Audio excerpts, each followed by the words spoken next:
atual. Mais um pouquinho.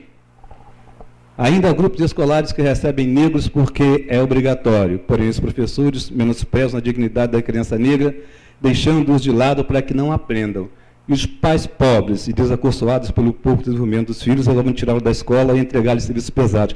Quando a colega estava falando aqui da educação infantil, na mesa anterior nossa, eu pensei, imagina como eles lidam com as crianças negras. E essas denúncias a gente vê quase sempre, né? Mais um pouquinho. E daí, quase meio século depois, estão lá o movimento negro dizendo é necessário que se discuta a importância da educação para nós e os prejuízos que sofremos por não termos acesso a ela. Mas não foge também da ideia de que é na escola que se recebe a maior carga de preconceito, de branqueamento, nos afastando cada vez mais do nosso grupo de origem. Como a escola atua, como a escola promove essa carga de branqueamento. Quem é o mediador desses conteúdos? Os professores. Mais um pouquinho. Por isso é que o movimento negro, desde a segunda metade do século XX, começa a focar nos professores e na sua formação as suas principais críticas. Mais um pouquinho, a gente vai ter que andar, senão... Os resultados de pesquisas mais recentes vão mostrar para nós que a dimensão continuada, inicial e continuada de professores é importantíssimo, mas que existe uma tricotomia entre educação, relações étnico-raciais e formação de professores. Vamos ver como isso se dá? Primeiro, a instituição escola é cultural e etnicamente seletiva.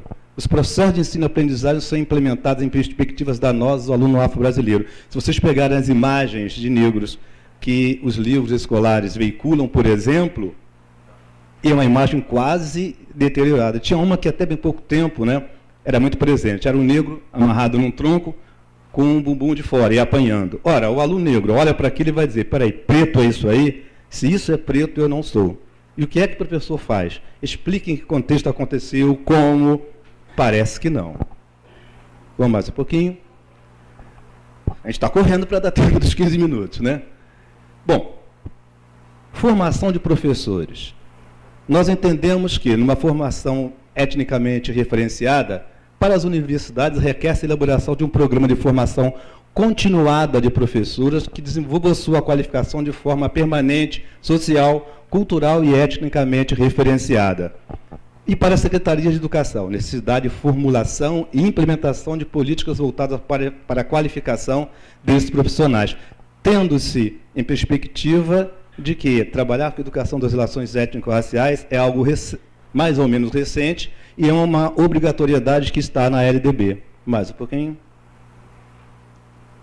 Para as instituições escolares, elaboração de políticas de qualificação profissional em serviço e condições que propiciem a continuidade do processo formativo desses profissionais. Ou seja, ele vem para a universidade fazer a sua formação continuada e essa secretaria ou as instituições escolares vão prover passagem para esse professor, vão prover para esse professor material didático e as horas que eles estão em qualificação deveriam contar como carga horária docente. Isso é um nó górdio, como alguém já disse aqui. Isso quase nunca acontece. Para os professores, requer principalmente disponibilidade para a aprendizagem e vontade de aprender a aprender. Disponibilidade para a aprendizagem significa o quê? Terem, pelo menos, salário digno que não o obriguem a fazer 2 ou 3 jornadas. Senão, por mais que ele queira, que ele tenha vontade, ele não vai ter disponibilidade. E já nos ensinaram que, para que nós possamos estar vivos, é necessário que reproduzamos sempre as nossas condições materiais de existência. Mais um pouquinho. Algumas parcerias e possibilidades, né? Temos parcerias com secretarias de educação, temos, ou tínhamos até bem pouco tempo, o programa de ação articuladas entre Estado e município, entre governo federal e os municípios, né? E dinheiro direto na escola, que eu acho que já não existe mais. Estratégia, foco na formação continuada de professores e membros das equipes gestoras. Metodologia, como as universidades faziam isso. Oferecimento de oficinas, jornadas escolares e acadêmicas, cursos de extensão, de atualização, de especialização étnico-racialmente referenciados, participação em núcleos de estudos afro-brasileiros nas universidades e em grupos de pesquisa, e em curso de pós-graduação estrito sensu. Na universidade em que eu trabalho, por exemplo, nós temos no mestrado e doutorado uma linha de pesquisa sobre educação e relações étnico-raciais. Mais um pouquinho. Perspectiva de sucesso dessa formação continuada, ou de qualificação em serviço. Primeiro, cumprimento de diplomas legais. Se não for isso, essa formação é ilegal. Artigo 26A da nossa LDBEM foi modificada pelas antigas leis 10.639 e 11.645, e eu tenho sérias dúvidas se a maioria dos professores, inclusive dos cursos de licenciatura, conhecem esse artigo modificado. Parece que não. Tudo indica que a grande maioria não. Segundo, cumprimento do Plano Nacional de Implementação das Diretrizes Nacionais. Eu acho que o Plano das ERES também é um ilustre desconhecido para aqueles que fazem a formação de professores. Cumprimento do atual PNE, 2014 a 2024. Eu tenho sérias dúvidas se os professores dos cursos de licenciatura conhecem o PNE. Fala-se nele, ouve-se falar, mas se não se sabe quem ele é, como essa formação é feita? Mais perspectiva de sucesso. Combate à injustiça cognitiva, ou seja, isso tem tudo a ver com o combate ao arbitrário cultural. As escolas colocam no centro da cultura a universidade, não onde o aluno deveria chegar, mas o que ele já deveria trazer de casa, uma cultura aristocrática. Ora, se os alunos vêm de classes populares, de grupos etnicamente diferenciados, não têm essa cultura da escola. Não tendo essa cultura da escola, tentam na escola, muitas das vezes, falar ou se colocar na direção daquilo que, para ele, deveria ser uma democracia cognitiva. Eu ouço, você me ouve, somos de grupos diferentes, vamos nos relacionar diferentemente, vamos conversar. Não, mas a escola trabalha como? Você tem um ponto de chegada. Se você não chegou até aqui, você é incapaz. Cala. Isso nós chamamos de injustiça cognitiva. Desconstrução da mais-valia étnico-racial. O que é isso? Nós vemos como isso funciona, desde a mais tenra infância até a entrada na universidade. Não é à toa, por exemplo, que pelas cotas étnico-raciais, tanto para a entrada na graduação, na pós-graduação ou no mercado de trabalho, temos inúmeras pessoas de pele extremamente clara que se dizem pretas ou se dizem pardas. O que é isso? É a extração da mais-valia das relações étnico-raciais. Não precisa ser uma extração econômica diretamente, mas é uma extração da mais-valia se nós pensarmos que estão capitalizando. E capitaliza o quê? A entrada no mercado de trabalho, a entrada na universidade e nas escolas. Nas escolas capitaliza o afeto da professora. Aquela com quem ela mais se relaciona, com quem ele mais se dá bem, quem são? Na educação infantil, então, as críticas são imensas sobre isso. Como se cuida dessas crianças brancas e pretas na creche? Da mesma forma, os casos que os jornais nos trazem de discriminação ali, dizem o contrário. Vai mais? Ou seja, combate à intolerância religiosa, só para... Estou contando aqui, ainda faltam 2 minutos. Nós lá tivemos um curso de formação de professores feito com o MEC, oferecido para os professores das redes da Baixada Fluminense no Rio de Janeiro.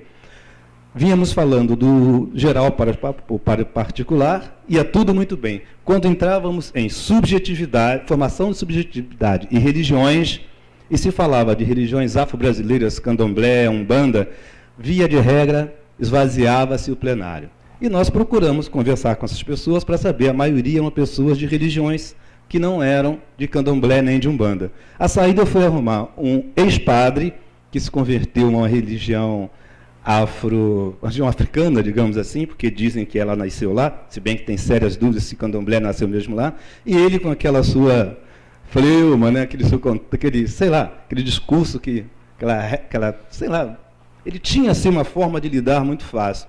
E começou a cultivar essas pessoas, dizer que ele era ex-padre, não sei o que e tal. As pessoas começaram a voltar para a sala. Agora, para mim, que coordenava o curso, ficou muito claro. Se eles não aceitam falar disso num curso de formação, proporcionado pelo MEC, e para o qual são indicados pelas suas secretarias, como é que eles se relacionam com esses alunos na sua sala de aula? Algo extremamente problemático para mim, né? E a gente coloca lá 10 mil religiões no mundo, e só a sua é certa. Bacana, né? Mais um pouquinho. Ou seja, machismo, indígena, provavelmente o Heitor vai falar daqui a pouco, então não vou entrar lá, né? Racismo mata, por um mundo sem racismo, machismo e homofobia. E pensar que todas essas pessoas passaram pela escola. Todos eles e elas tiveram professores. A responsabilidade é do professor ou é de um programa de formação de professores que tenta formar alunos para uma sociedade que já não existe? Só existe na cabeça de quem pensa aquele currículo. Mais um pouquinho, estamos acabando. E no chão da escola, qual o papel do professor frente a essas demandas? Quais são as demandas? Quais são as permanências? Como se dá as relações com o arbitrário cultural? Ou se esse arbitrário cultural nem é visto, ou seja, se a escola é daltônica quanto às cores e às culturas de seus alunos? Como se dá a implementação dessas diretrizes? Nós temos algumas experiências de sucesso. Na maioria dos estados brasileiros nós temos limites delas, ações casuais e espontâneas. Um professor ou uma professora que é mais sensível à LDB, a um diploma legal, e resolve colocá-lo em prática, né? Agora, se for instituído como política pública, mas não como essa que está sendo anunciado aí para 2018, temos perspectiva de sucesso. E aí nós poderíamos ter um quadro diferente. Ao invés de nós termos formandos monocromáticos, uma única cor, temos formandos fotografias que reflitam a diversidade nacional. Okay? O que leva direto a empregos de colarinho branco que podem possibilitar uma mobilidade vertical ascendente de brancos, negros e indígenas no mercado de trabalho brasileiro. Okay? Obrigado, e qualquer coisa a gente responde.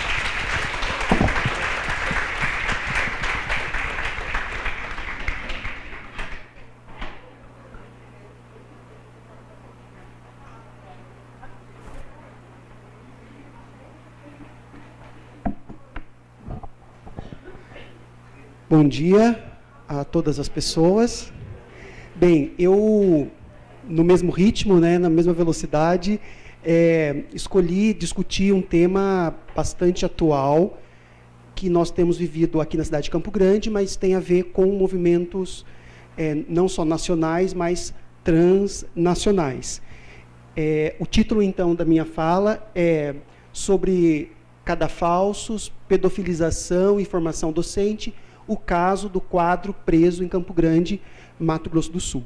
A minha abordagem é a partir de um referencial pós-estruturalista, especificamente pós-colonial e queer.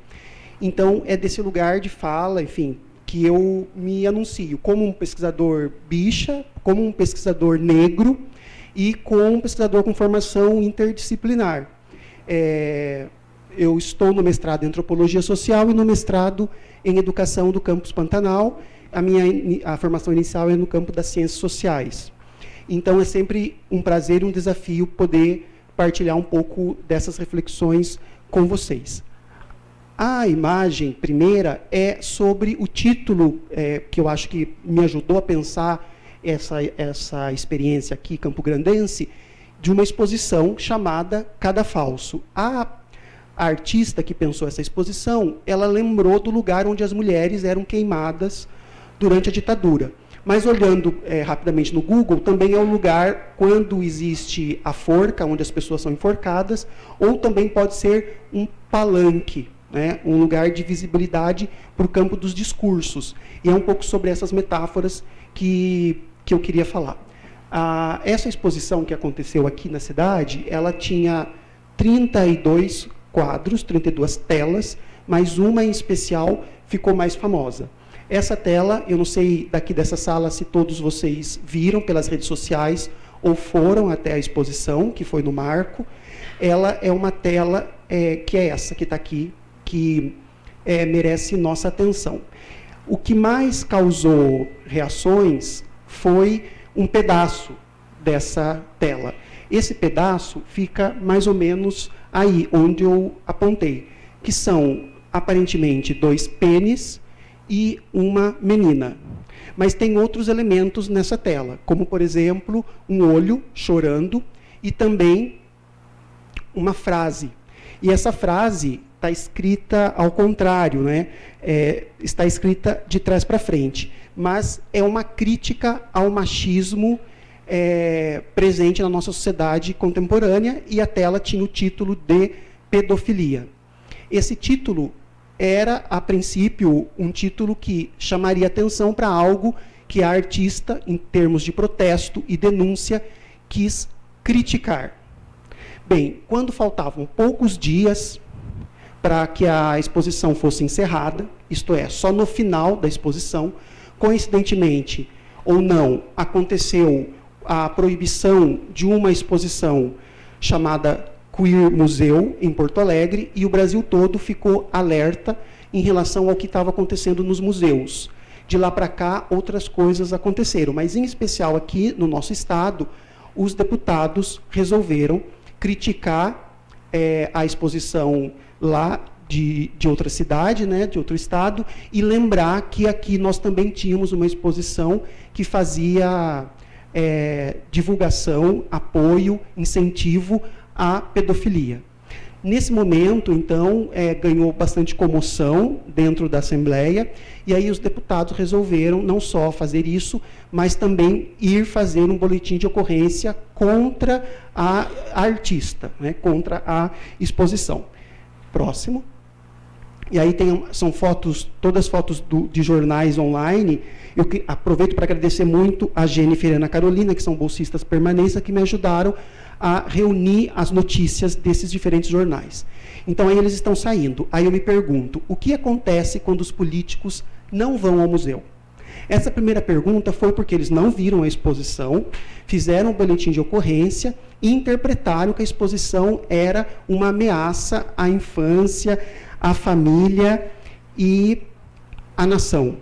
Esse discurso nós já sabemos, nós já estamos até um pouco habituados, porque está num contexto maior de pânico moral e, vamos dizer assim, de uma certa perseguição em relação aos professores e também, evidentemente, aos formadores de professores, não é?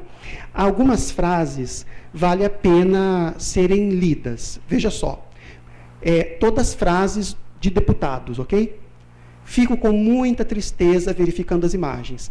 Essa casa não pode simplesmente fazer uma moção de repúdio. Precisa agir de forma séria. É museu aberto, com dinheiro público. Não pode colocar imagens obscenas e pornográficas. Isso não é arte. Não quero mais saber. Atitude enérgica e imediata. Vamos arrancar esses quadros. Fiquei indignado. Fiquei imaginando. É normal, nessas mentes pornográficas e pessoas que se dizem artistas plásticos, que parece que tem pênis na cabeça. Outra frase. Sugiro que a artista seja a primeira a ser incluída no cadastro estadual de pedófilos. Também devemos ir na Delegacia de Proteção de Criança e Adolescente e fazer uma denúncia. Que ela, artista, volte para Minas Gerais com esses quadros. É vergonhoso. Vou tomar providências jurídicas. Não sou escravo da obscenidade. A artista é mineira e ela, enfim, em algum momento se pronunciou dizendo isso que aparentemente parecia literal em quem visitava a exposição ou via o quadro, que no seu contexto das 32 telas, mas isoladamente era uma denúncia e não um incentivo ao crime.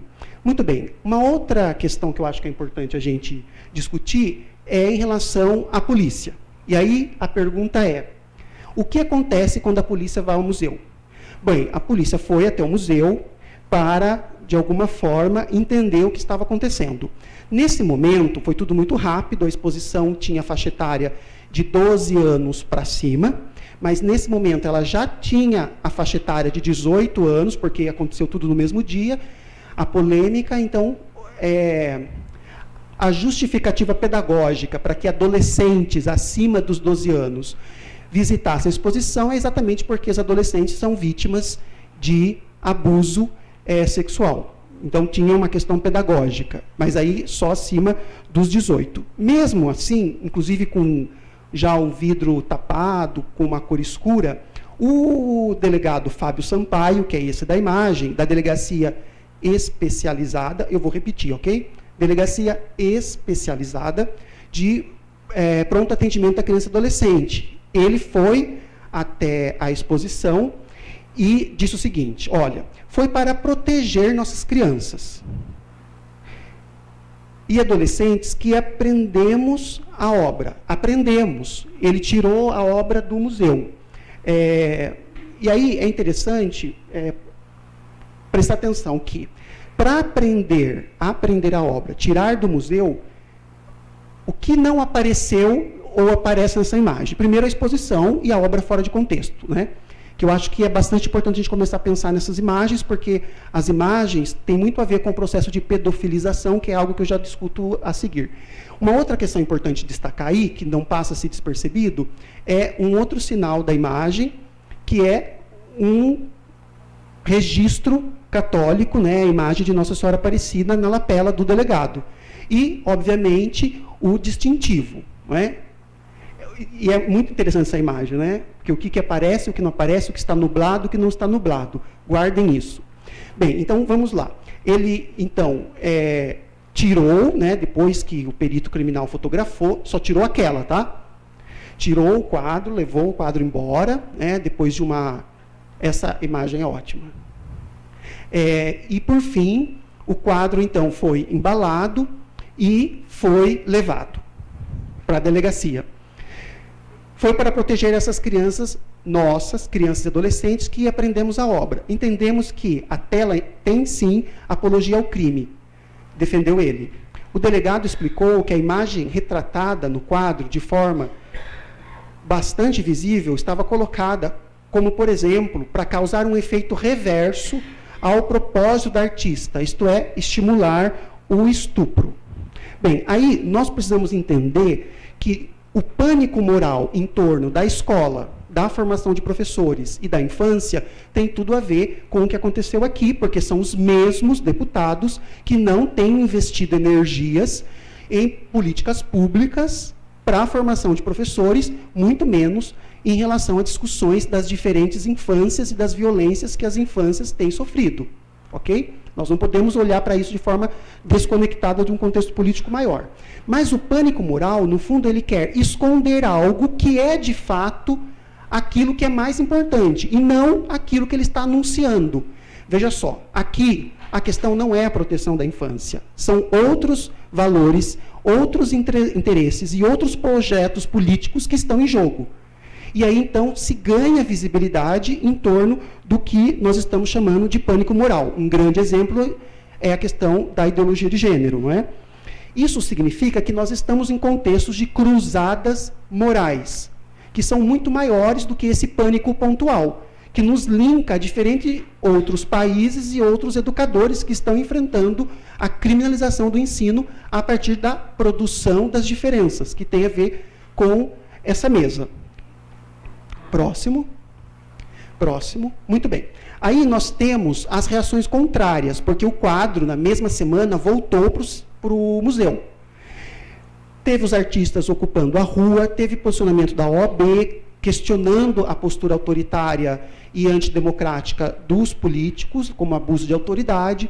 Teve também professores aqui da UFMS, teve o coletivo de juristas pela democracia aqui do Mato Grosso do Sul, pedindo uma retratação, a própria Procuradoria de Justiça e também o promotor responsável pelas questões que envolvem crianças e adolescentes. Todas as pessoas se pronunciaram contrária à decisão do delegado e, evidentemente, também dos deputados. Na mesma semana, o quadro voltou, terminou a exposição no domingo com 20% a mais de presença das pessoas na exposição. Isso é muito interessante porque ganhou visibilidade a ação dos deputados, muita visibilidade, inclusive em veículos de circulação nacional, inclusive veículos gays, e também ganhou visibilidade os protestos. Se nós pensarmos o título da exposição e esse lugar, que também é um lugar de visibilidade palanque, a grande questão que eu coloco é qual é o limite dessa visibilidade, tanto de quem é a favor, quanto de quem é contra, porque não sejamos ingênuos. As reações contrárias entram na lógica política normativa desses deputados, porque é visibilidade, e eles dificilmente ganhariam a imprensa se não fosse assim. Isso é comprovadamente seguro.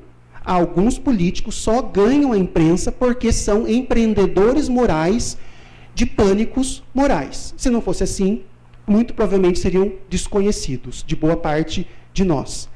Então, qual que é o limite de estarmos contra e de nos posicionarmos? Porque ao mesmo tempo que se enche os museus, também se enche, em termos de popularidade, o seu lugar de fala nesse palanque.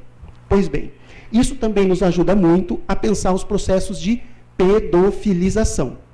Veja só, uma questão importante. Nós trancamos a rua, quando eu falo nós, me vinculando a todas as pessoas que foram contrárias à iniciativa, mas, ao mesmo tempo, ganhamos espaço numa discussão como essa de formação de professores. Agora, o desafio é como que nós vamos para a sala de aula ou para os nossos espaços também de formação extra sala de aula, discutir algo que pode, juntamente com iniciativas como essa, mas em outros contextos de visibilidade, enfrentar o pânico moral.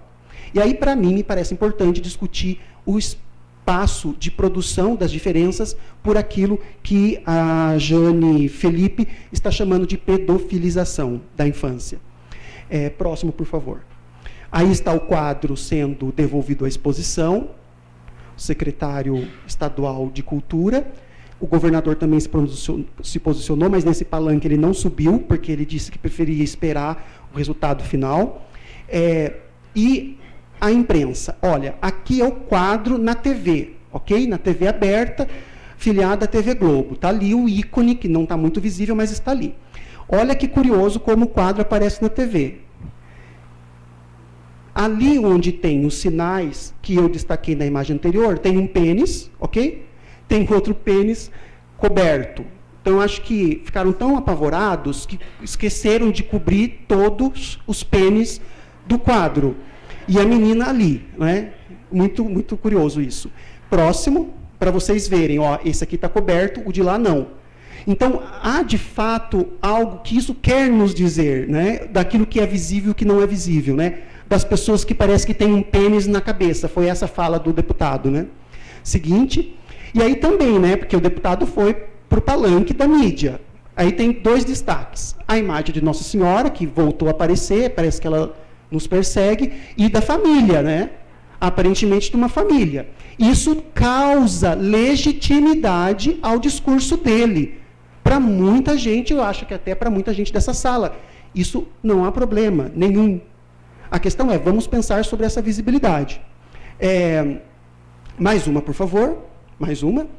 E aí eu finalizo com a imagem do padre, porque eu acho que é algo que nós precisamos explorar, porque se é uma denúncia contra as violências, os abusos na infância, sexuais, ela tem que ser explorado. Pois bem, a pedofilização é um processo bastante contraditório em que nós, ao mesmo tempo que criamos experiências de enfrentamento ao que tem sido chamado de pedofilia, não da patologização, pedofilia do jeito que tem sido recorrente, que é um guarda-chuva de crimes cometidos contra crianças e adolescentes.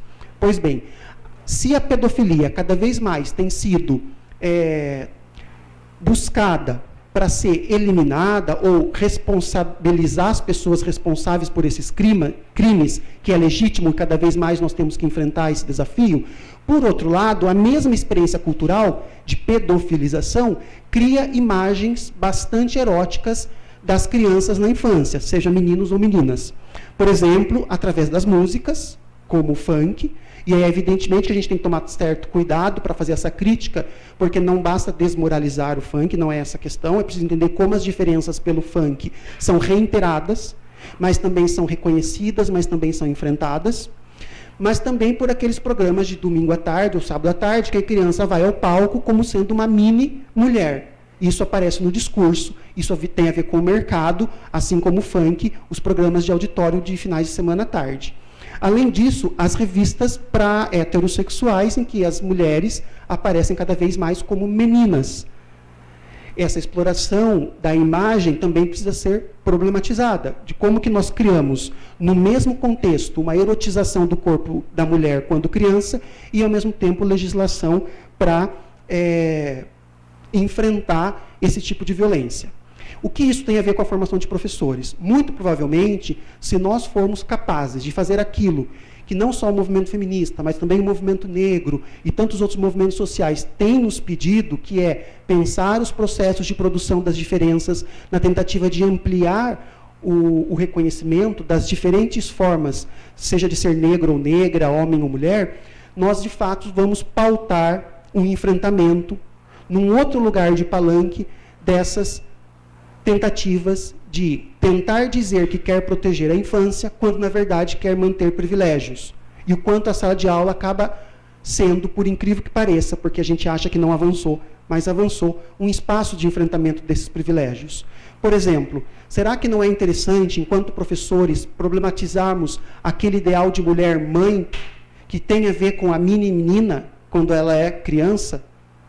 Será que não é um espaço da gente pensar e problematizar o lugar da mulher negra, inclusive para reforçar a importância do funk? Será que não é legal pensar nos nossos processos de formação o que está por trás das decisões daqueles que têm no discurso pró-defesa da família e da infância? Talvez, se nós conseguirmos pensar desse modo, entendendo o que é pedofilização, esses espaços de visibilidade, seja da arte ou da sala de aula, ganhará outro poder e outros enfrentamentos, para além de fechar uma avenida no final de semana ou num dia de semana agitado no centro da cidade. Que o espaço de protesto também seja os espaços de formação de professores, para entender que, se nós estamos preocupados, de fato, com a criança vítima de abuso sexual, nós deveríamos enfrentar, primeiro, o discurso conservador. Segundo, tentar entender como se produz, a partir de um monstro, nobres, respeitados, deputados, branco e que se dizem heterossexuais. Obrigado.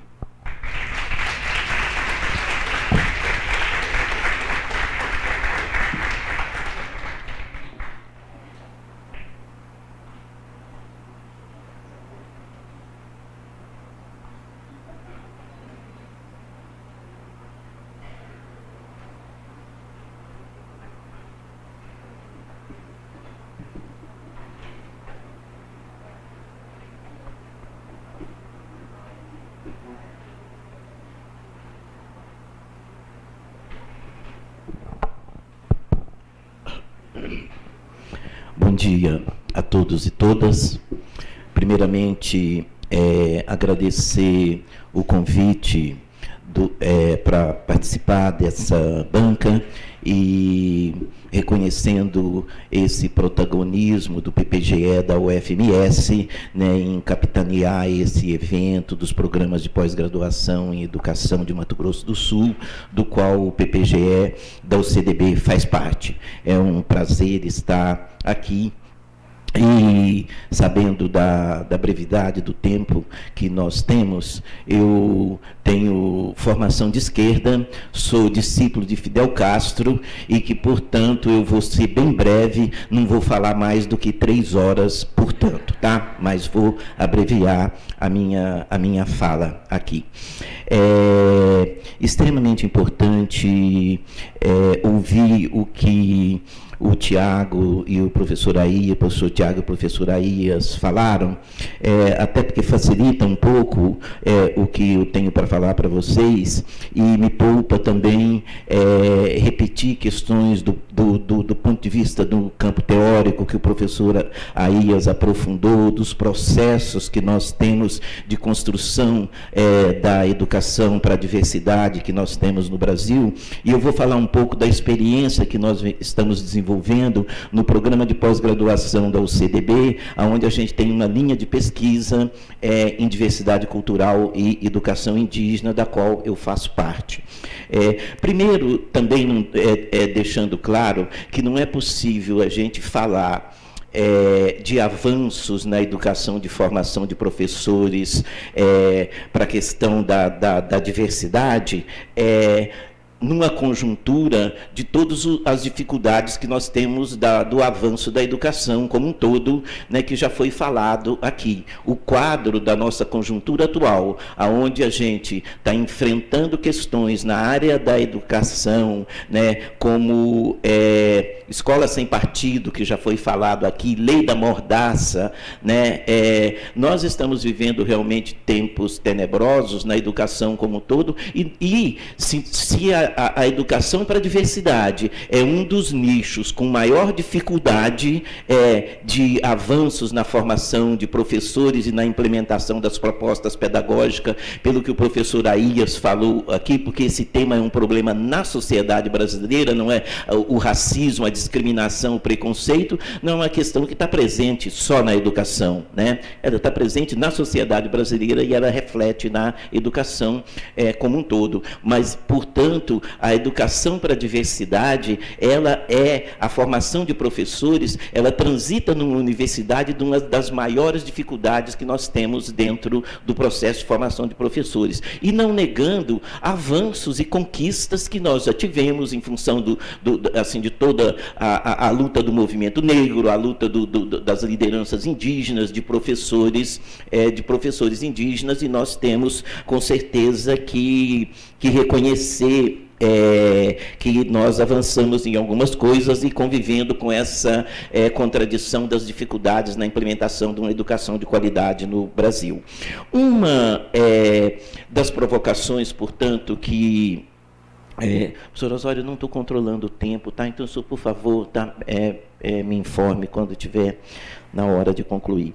Que eu quero colocar para a gente pensar sobre educação para a diversidade é que, no campo da educação para a diversidade, nós temos alguns princípios que transitam, muitas vezes, de forma diferenciada da nossa educação tradicional. Por exemplo, nós temos o dever de reconhecer que nós, professores universitários, né, pertencemos a uma elite, né, de uma minoria significativa do Brasil e que usufruímos de privilégio que a maior parte da população do Brasil não usufrui. E que, inclusive, também nós trabalhamos ferrenhamente para fazer defesa e que é de direito do nosso mercado de trabalho, mas assim, de uma reserva de mercado, aonde nós não queremos que pessoas que não são habilitadas, que não têm formação acadêmica, esteja presente no nosso universo. Quando nós estamos falando de educação para a diversidade e na experiência que nós estamos tendo no PPGE da UCDB, é importante a gente entender que quando nós estamos trabalhando com educação escolar indígena e que nós temos grandes experiências da UFGD, da UFMS, da UCDB, de diversas, estou falando de Mato Grosso do Sul, mas de diversas universidades, os conhecimentos, os saberes chamados tradicionais dos povos indígenas, mas também dos quilombolas, mas falando do campo que eu estou trabalhando da educação, da educação escolar indígena, ele não pode ter o mesmo tratamento quando nós estamos lutando por uma reserva de mercado e que não queremos pessoas estranhas e que não têm formação acadêmica, científica, tradicional, que não passou por um programa de pós-graduação. Porque é desejável na formação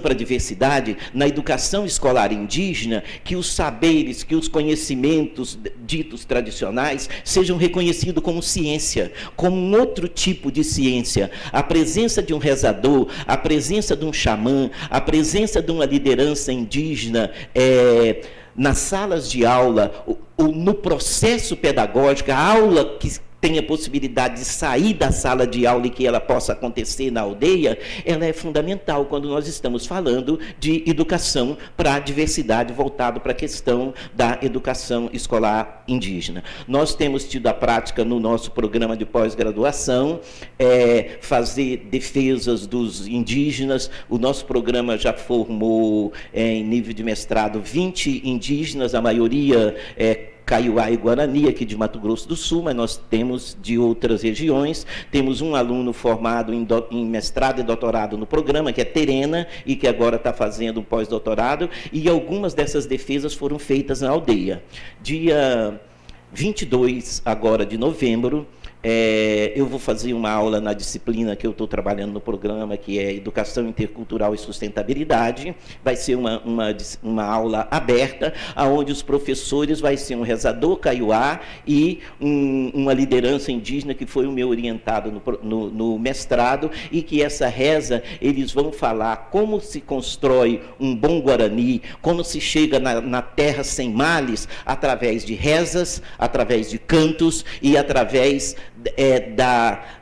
da leitura da cosmologia dos povos indígenas Kaiowá e Guarani, para se construir uma educação intercultural com mais qualidade. E aí nós mudamos o patamar da nossa discussão no campo da educação voltada para a formação de professores, que é a questão da valorização dos conhecimentos tradicionais desses povos que nós estamos trabalhando com eles, e sabendo que isso não é reinventar a roda, né? Essa experiência não é experiência que se dá exclusivamente no que nós estamos falando na UCDB. Em diversos campos isso está acontecendo, mas é extremamente relevante ao pensarmos em formação de professores para a questão da diversidade, que quando nós estamos falando de diversidade, nós estamos falando de grupos sociais, como o professor Aías colocou aqui claramente, como o professor Tiago Duque, que são grupos que estão na margem da sociedade,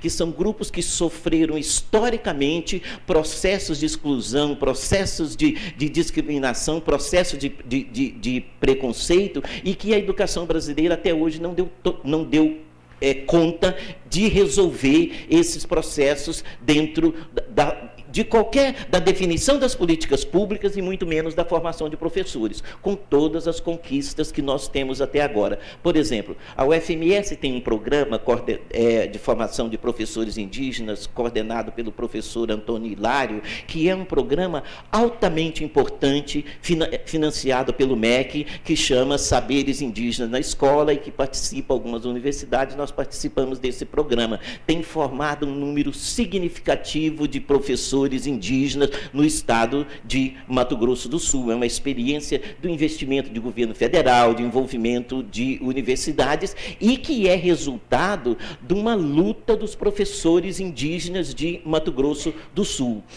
Um dos desafios que nós estamos enfrentando na UCDB, sabendo que a UCDB também, com todas as dificuldades que nós temos, em função de um trabalho, de uma experiência de um professor que já não está mais entre nós, que é o professor Antônio Brandi, que era do nosso programa, nós temos um núcleo de pesquisa com populações indígenas, aonde nós temos um número significativo de bolsas para a formação de alunos indígenas, e que grande parte, a maioria deles, estão na área da licenciatura.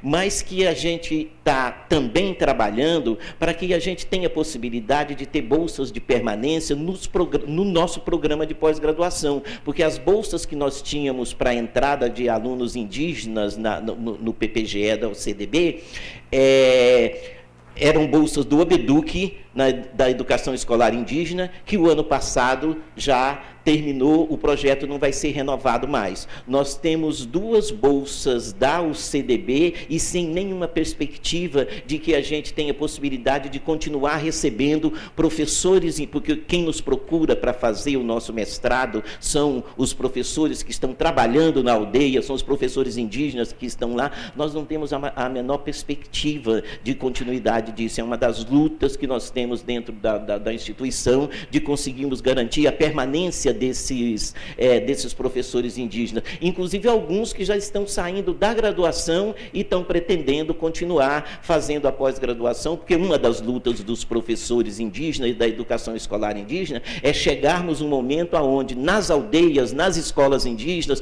os professores sejam todos professores indígenas, e que, em alguns casos, isso ainda não é possível, mesmo porque não temos o número de pessoas suficiente formado pela universidade, que precisa ter essa formação para estar dando aula lá, porque não cabe os professores leigos.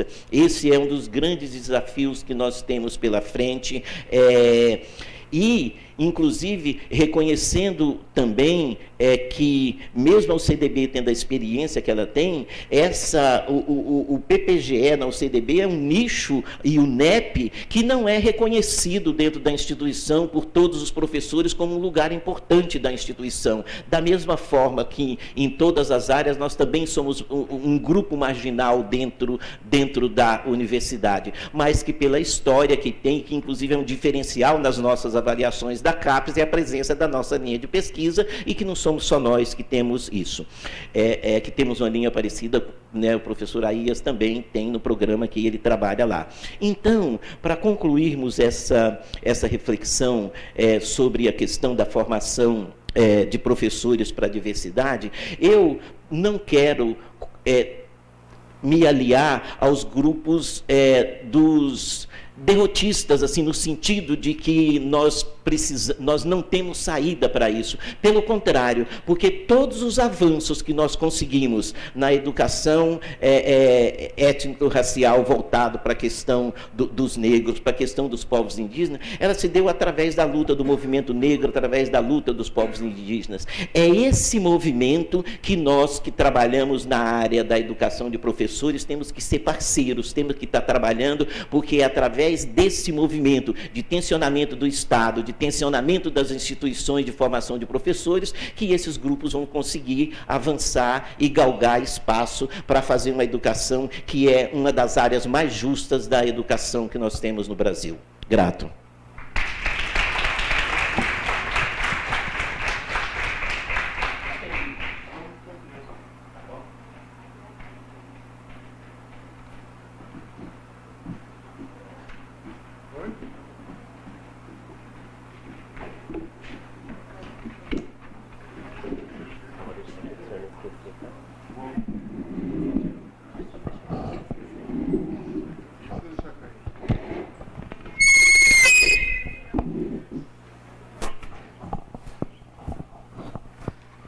Bom, pessoal, então vamos para a segunda fase aqui da nossa mesa. Eu estava pensando o seguinte, são 11 horas e 45 minutos, a gente poderia abrir para algumas questões, eu acho que 3 perguntas, e aí dá uma...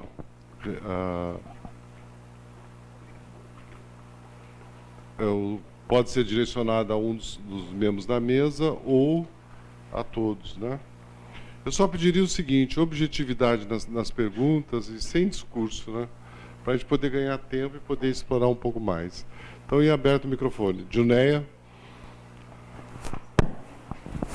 Obrigada. Bom dia. Eu sou a professora Maria Junéia Espíndola Fernandes, daqui da Faculdade de Educação. E, em primeiro lugar, cumprimento a mesa. Penso que vocês trouxeram questões muito importantes para as nossas reflexões, e é difícil falar a partir da fala de vocês sem fazer discurso, né? Mas, tentando ser breve, e para a gente pensar mesmo, eu penso que a principal questão que vocês colocam é que a fala de vocês revira o estatuto epistemológico da formação de professores dominante, hegemônica, que a gente tem até então, né? Por que isso? Porque a nossa formação de professores, tanto na graduação como na pós-graduação, ela vem se dando nos marcos do liberalismo. O estatuto epistemológico, não é o do liberalismo, e é um estatuto que reforça a ilusão liberal, né? E o que eu estou chamando aqui de ilusão liberal? Quando vocês estão colocando toda essa problemática que, no atual contexto, que eu estou olhando ali, né, a reforma do Estado brasileiro, acho que a gente tinha que lidar agora com a contra-reforma do Estado brasileiro, e de como que tudo isso que vocês nos fazem refletir nessa manhã tem a ver com as contra-reformas em curso que nós estamos vivendo e das estratégias mesmo de sobrevivência da contra-reforma. Então, assim, pensar aqui no nosso conjunto como é que a gente forma os nossos professores a partir da perspectiva que vocês trazem, que é formar os professores naquela perspectiva de Walter Benjamin de escrever a história a contrapelo, né? Essa é a nossa tarefa histórica imediata. Então, parabenizar vocês, porque nos ajudam a pensar e a refletir sobre isso, e como que vocês têm visto, diante das práticas e das pesquisas de vocês, a possibilidade da formação de professores se dá a partir de um outro estatuto epistemológico, que não esse hegemônico e da lógica liberal. Obrigada, professor. Desculpe o tempo.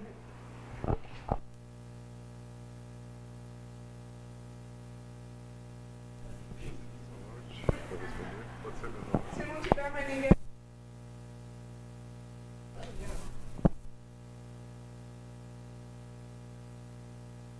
Vamos seguir a sequência da apresentação da mesa, tá? Professor Rei. Bom, quando eu falo da formação de professores na perspectiva étnico-racial, eu não ignoro que a étnico-racial é uma das perspectivas. Existem várias. Aqui foi feita trouxe mais uma, né? E muito bem trazida, muito bem lembrada. Aliás, o MBL tem batido firme, né, em cima disso. Escola sem partido, quando a gente fala de gênero, raça, etnia nas escolas, a gente é ameaçado de processo mesmo, ameaçado de fechar a linha de mestrado, de doutorado, linha de programa. A gente sabe que isso não é fácil. Agora, tem razão, os nossos inimigos não têm cansado de vencer, né? Esse é um problema sério, Walter Benjamin já dizia isso. Mas escovar a história a contrapelo, embora seja uma tarefa dura, difícil, mas é possível. Eu penso que uma formação, no primeiro momento, se a gente tivesse um movimento como tivemos as CONAI, onde nós conseguimos, de alguma forma, a partir do local, do regional, do estadual e do nacional, reunirmos essas propostas que vêm de movimentos sociais e que vêm de intelectuais que pensam em educação, eu penso que seria uma saída viável. Não seria a ideal, porque a ideal está só na nossa ideia, né? Quando ela vem para o real, quando ela se materializa, ela já não é mais o ideal. E quando ela vem para o concreto, ela traz nessa implicação de todos os grupos que estão pensando também a formação.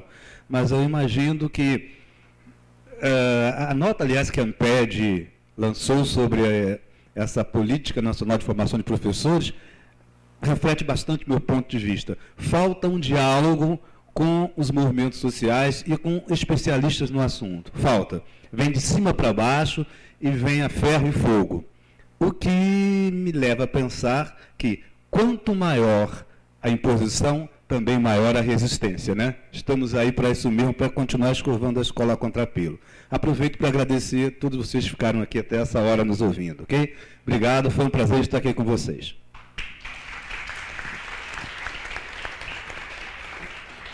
Bem, a minha percepção é que todos nós estamos nesse cadafalso. Não são só as crianças, somos nós também professores, e por isso talvez seja um momento muito crucial para uma política de solidariedade.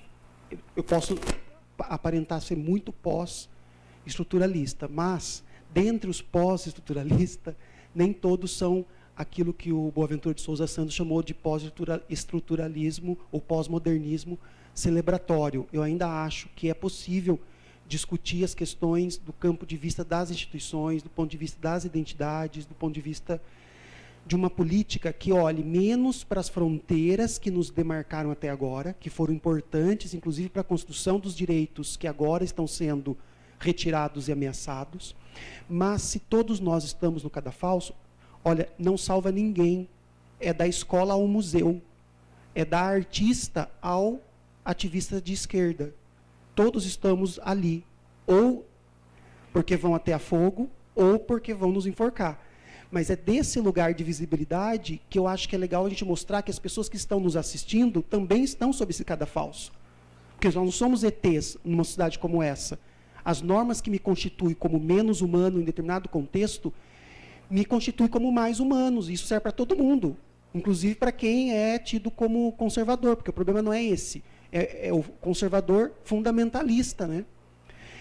Então, eu acho que se nós partirmos olhando e reconhecendo aquilo que nós já fizemos, porque, veja, se nós estamos sobre o cadafalso, é porque alguma coisa nós fizemos. E, considerando quem nos colocou lá, nós fizemos muito bem feito. Então, eu acho que é desse lugar mesmo que a gente tem que falar.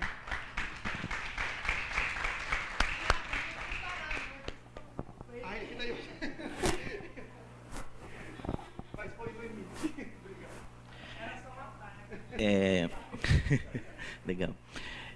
Diuneia, eu penso o seguinte, isso que você coloca, né, do que esse campo teórico que nós estamos falando dele aqui, coloca, né, dessa revisão do Estatuto Epistemológico da Formação de Professores, eu vejo que é assim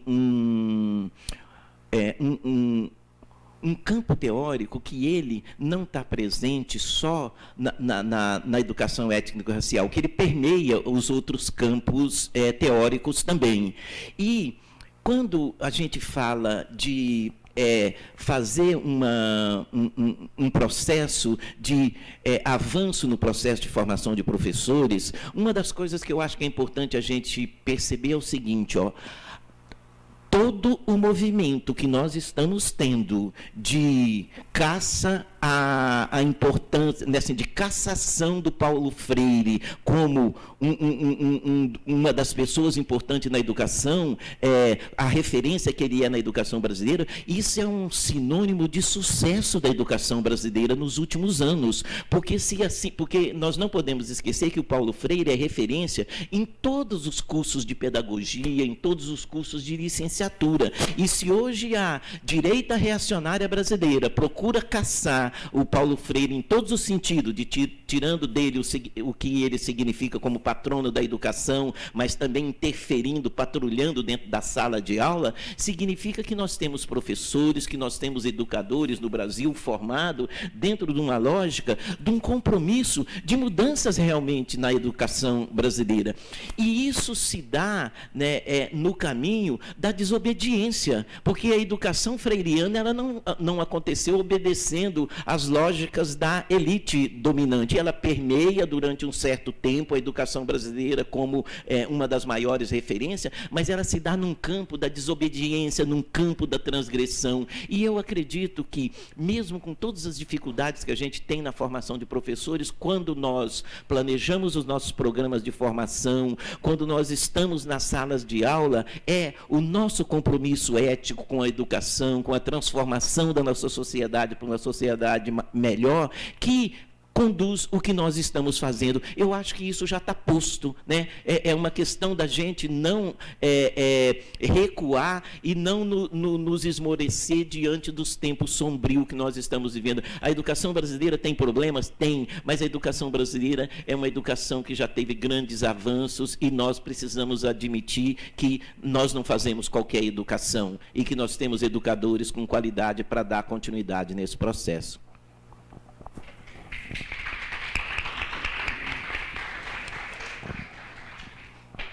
Mais alguma questão?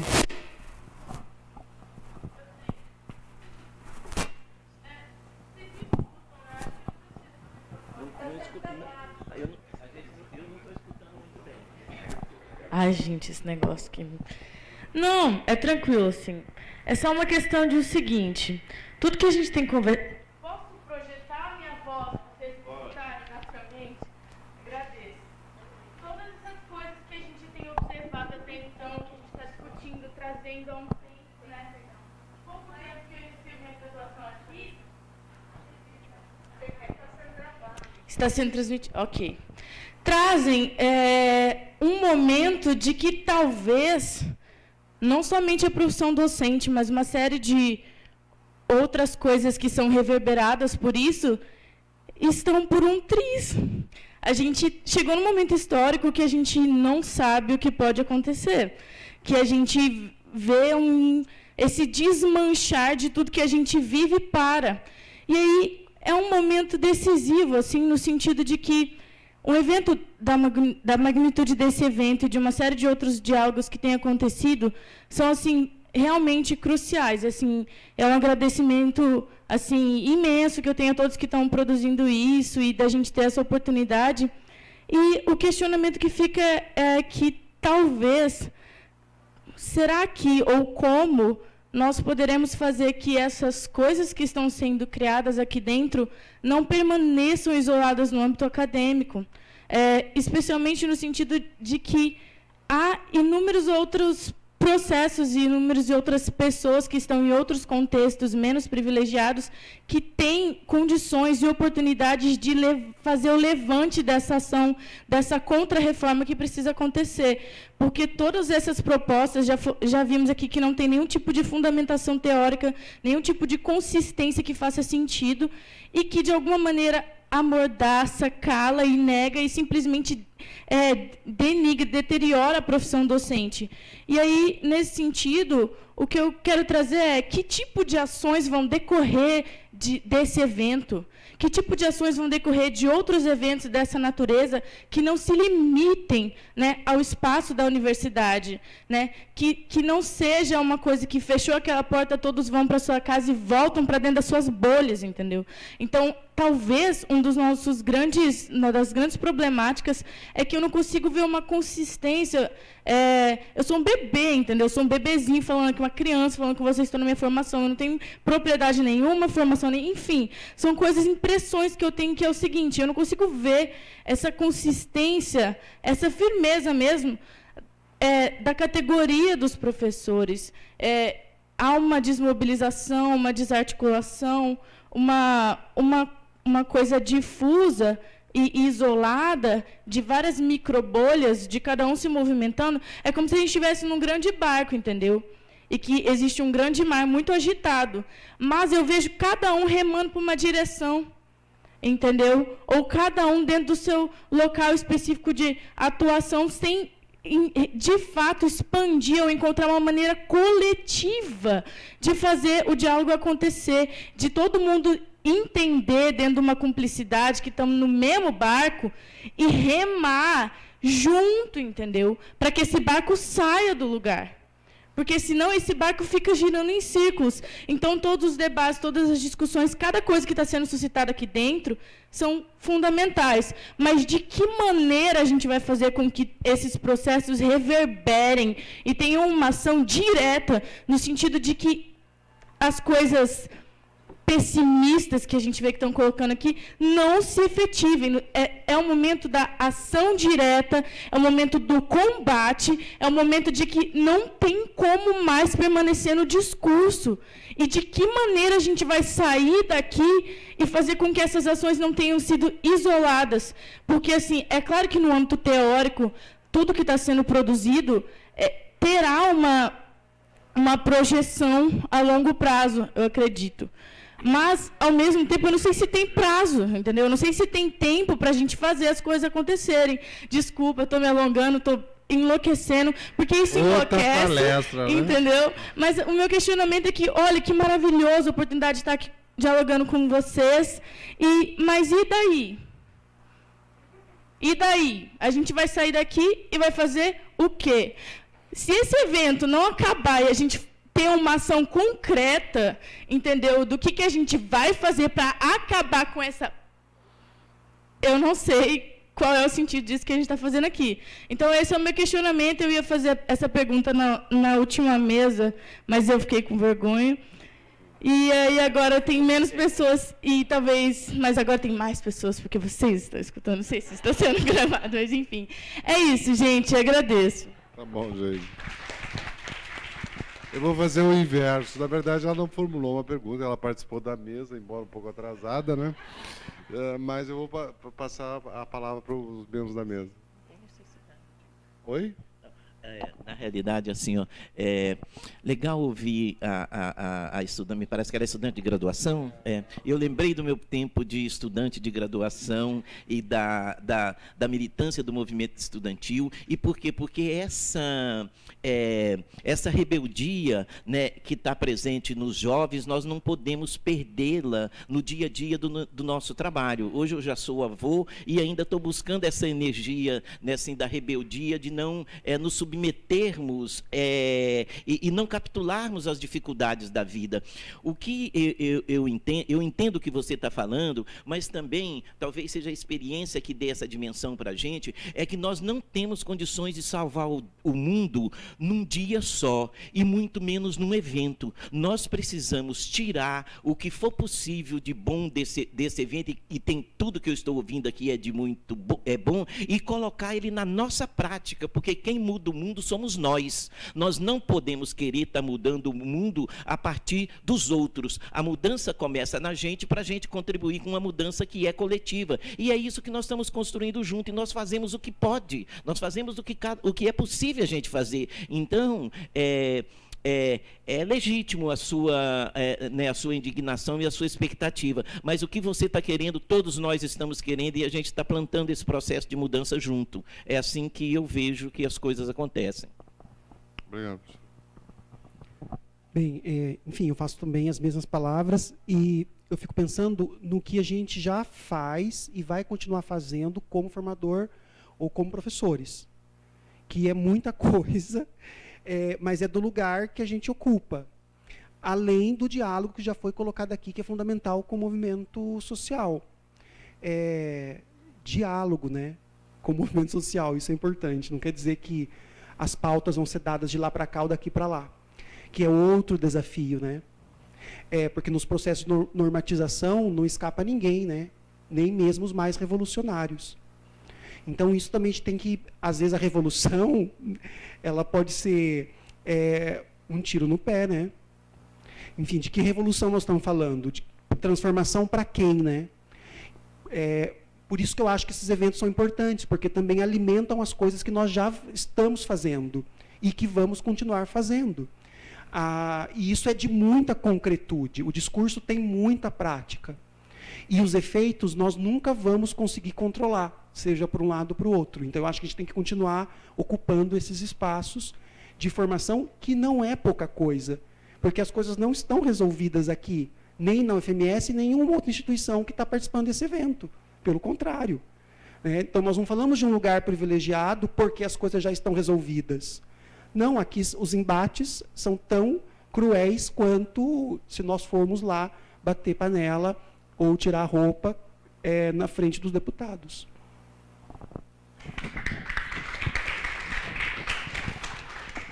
Como é o seu nome? Júlia. Eu fico hiper satisfeito com essa manifestação sua. Aliás, eu gostaria que todo mundo aqui tivesse uma reação parecida, principalmente de alunos. Porque os professores mais antigos na luta a gente já conhece mais ou menos, né? Mas dos alunos, se não parece, pelas vezes que a gente repete, às vezes, as mesmas coisas, os mesmos eventos, você tem razão, que nada muda. Parece que a gente está enxugando o gelo. Quanto mais você enxuga, mais continua. Mas só para não deixar você assim tão desesperançosa, eu acho que a União Nacional dos Estudantes, a UNE, é atora ou atriz, né, nesse processo. Ela tem como se manifestar e tem acesso direto de pressão ao governo federal e ao MEC. Por outro lado, nós temos também, enquanto professores, as nossas associações. Nós temos, sei lá, na minha universidade tem a ADUR, e a ADUR bate firme em cima da Escola Sem Partido e outras cositas mais. Nós temos as nossas associações como a ANPED, a ANFOP, Associação Nacional de Formação de Professores, o Fórum DIV, Fórum de Diretores, ou seja, as instâncias de pressão são muitas, né? Agora, também tem uma coisa que dificulta, nós ainda não temos uma coisa mais palpável do governo para o ano que vem. Nós temos algumas ideias, né? Aquela PowerPointização que foi trazida para a gente, nós temos isso, mas alguma coisa mais palpável, não, nós temos anúncios, mas as políticas mesmo ainda não temos. E nós só podemos reagir de uma forma mais direta quando esses pontos positivamente estiverem colocados. Mas a gente já está se adiantando a eles, porque se já fizeram uma exposição pública do que pretendem, a ideia já está lá, né? E aí você tem razão, a gente tem que, de alguma forma, mostrar o nosso inconformismo através de ações. E aí nós contamos com as nossas associações. Por outro lado, tem os movimentos sociais, né? Mas aí os movimentos sociais, como bem disse o professor, não pode ser pautado por nós, né? Felizmente, porque, caso contrário, a gente cai numa sociedade totalitária, e essa não é a ideia, né? Ok. Propaganda? A divulgação. Será que ela vai distribuir a amostra grátis? É assim, para conter um pouco a angústia da Júlia, mas eu acho que a mesa já trabalhou isso bem legal, mas só assim, no sábado agora, de manhã,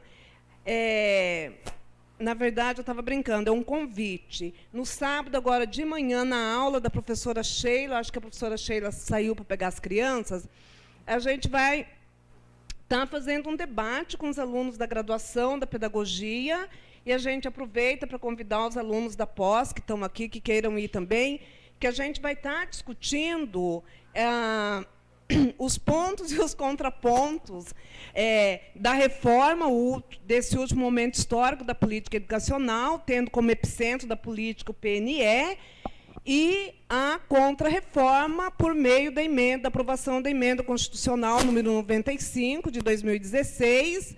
E aí a gente vai também estar, que a IAS colocou aqui bem lembrado, a gente vai estar trabalhando a nota em conjunto das nossas entidades sobre o anúncio da política de formação de professores, agora, dia 18. É uma nota assinada pela AMPED, pela AMPAI, Fórum DIR, Associação Brasileira de Currículo, a Finiduca, e tem mais gente assinando a nota que agora não me lembro. Então, assim, acho que isso, Júlia, é algo concreto, entendeu? É como a mesa disse, né? A gente... né? Nós somos muitos, nós podemos muitas coisas, mas não somos todo mundo e não podemos tudo. Então, assim, é um convite para quem quiser, sábado agora, 9h30 da manhã, a gente vai estar fazendo essa discussão aqui no curso de Pedagogia. Sintam-se todas e todos convidados. Obrigada. Bom, encerrando a nossa manhã, essa palestra maravilhosa, eu convido a professora Jacira para fazer o agradecimento final. Ai, professora Osório. Não, tudo bem, que haja assim. Não, antes de encerrarmos a mesa, eu gostaria mais uma vez agradecer a disponibilidade da vinda do professor até a nossa instituição, vindo do Rio de Janeiro. Universidade Rural do Rio, né? Campus de Nova Iguaçu. Tá. Já fiquei sabendo que teve que levantar cedo para poder chegar no aeroporto no horário. Estava cansado ontem, por isso não veio. Mas gostaria muito de agradecer as suas colaborações conosco, professor. Ao professor Tiago, que é sempre, desculpe eu usar esse termo, um novo olhar para um outro ângulo de coisas que circulam entre nós. Tá? E ao nosso amigo professor Heitor também pelas contribuições. Antes de encerrar e agradecer a todos pelas possíveis reflexões, inclusive pós-mesa, eu gostaria de destacar que houve, assim, não digo cobrança, mas comentários sobre essa mesa. Faltou falar sobre a diversidade da educação especial. Aí eu cheguei assim, não, vamos com calma, no próximo evento a gente arranja uma mesa só sobre a educação especial, né? Mas, mesmo assim, eu acho que é isso. Gostaria de agradecer, desejar a todos um bom almoço, avisando o nosso retorno logo no início da tarde. Tá certo? Muito obrigado. Só quero, em nome da organização do evento, parabenizar a mesa, parabenizá-los pela brilhante exposição, pela reflexão e pela provocação. Professora Ias, que se desloca do Rio de Janeiro para vir compor essa mesa, sua contribuição extremamente relevante. Tiago Prata da Casa, um show para nós, muito obrigada. Professor Heitor, sempre reflexivo, sempre provocante com as suas falas. Eu quero dizer que eu gostaria que essa mesa não terminasse. Infelizmente, a gente tem que pôr um ponto nela, mas eu acho que ela fica aí com uma sugestão já para o nosso próximo evento, para que a gente reproduza, não esta, mas outras provocações, as quais vocês contribuíram muito, inclusive para a gente começar a rever esse estatuto epistemológico da formação de professores. Meus parabéns a vocês, me sinto gratificada de estar organizando esse evento e ter contado com essa mesa de vocês. Muito obrigada.